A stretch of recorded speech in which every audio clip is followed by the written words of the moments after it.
global pour le développement du Sinaï, un plan pour le développement de l'Égypte a été lancé depuis quelques années. Là, il faut bien préciser qu'en 2014, le président Abdel Fattah el-Sisi a sorti sa carte du futur, donnant sa vision pour le territoire égyptien, 36 complexes urbains touristiques, plusieurs villes nouvelles et des centres industriels dans 22 villes, une expansion du Grand Caire, 8 nouveaux aéroports internationaux, la construction et la rénovation de routes, le développement de plusieurs zones de pêche et la redéfinition des limites des gouvernorats sont prévus afin de redistribuer la population et de développer les territoires en Égypte en général. À présent, nous avons le plaisir d'avoir avec nous en ligne Dr Naïra El-Cheikh, qui est professeur à l'Université d'Alexandrie. Bonsoir, Dr Naïra El-Cheikh. Bonsoir, madame. Bonsoir. Justement, on parle du dit Ramadan, mais on parle aussi de cette vision de l'Égypte 2030. Il s'agit justement de ce plan de développement durable, l'Égypte 2030. Il faut bien rappeler que de nombreux méga-projets ont été lancés au cours des dernières années. Quel regard vous portez sur ce plan de développement, mais aussi sur les méga-projets les plus importants selon vous? Alors, il faut tout d'abord féliciter tout le peuple égyptien à cause de cet anniversaire de la mémoire du 6 octobre, la guerre du 6 octobre, le 10 Ramadan 1971. C'est une guerre qui est très importante dans l'histoire de l'Égypte moderne.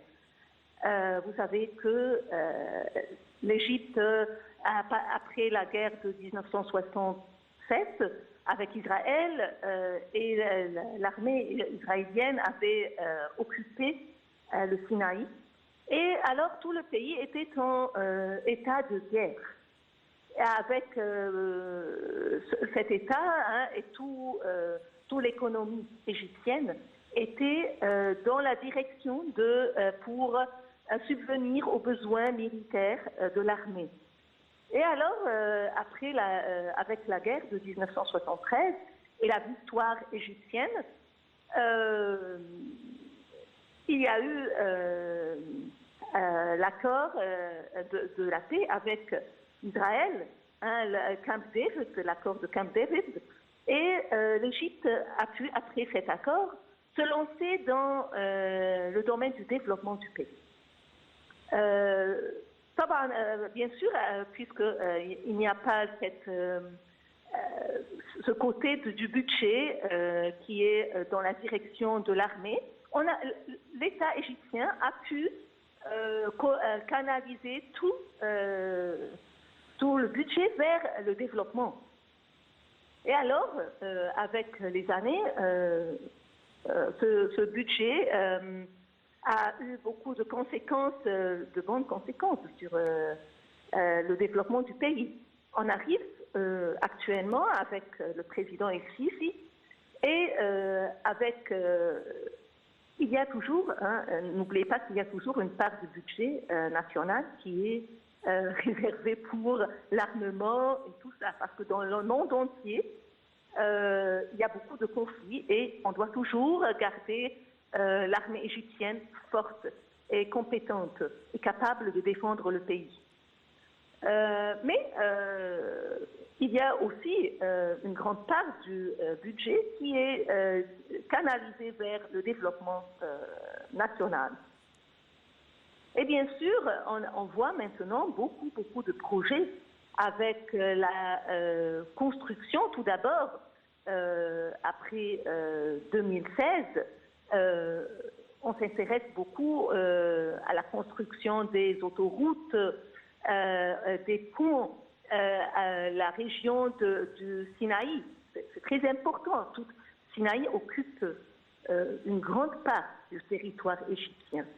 Alors, actuellement, on a pu arriver au développement de cette région du Sinaï avec la zone industrielle autour du canal de Suez. Très bien. Et ça c'est très très important. Hein. Et l'Égypte, elle cherche à devenir un centre de transactions entre le monde entier. Et le passage des bateaux, des navires énormes à travers le canal de Suez et le centre, la zone de Sinaï, hein, ça va jouer un rôle crucial dans cette partie. C'est vrai. Merci beaucoup à vous, Dr Naila El Cheikh. Vous êtes professeur à l'Université d'Alexandrie. Merci beaucoup de vos précisions. Là, on parle de projets qui ont été lancés et mis en place et d'autres qui sont encore peut-être à la phase d'annonce. Mais en gros, il faut bien rappeler des projets comme parallèlement au développement du Sinaï, le projet du Triangle d'Or pour faire de cette région justement une nouvelle capitale industrielle, le projet national pour le développement de la Haute-Égypte, le projet du plateau El Galel avec la construction d'une route principale, d'un complexe touristique et d'une ville nouvelle, le projet de développement de la côte nord, le développement des villages égyptiens. Donc on parle encore une fois, on le répète, de ce plan de développement global et développement durable, l'Égypte 2030. À présent, Madame, Monsieur, je vous propose un compte-rendu des activités du président Abdel Fattah el-Sisi au cours de la semaine qui s'est écoulée. Et justement, je vous rappelle que demain, vous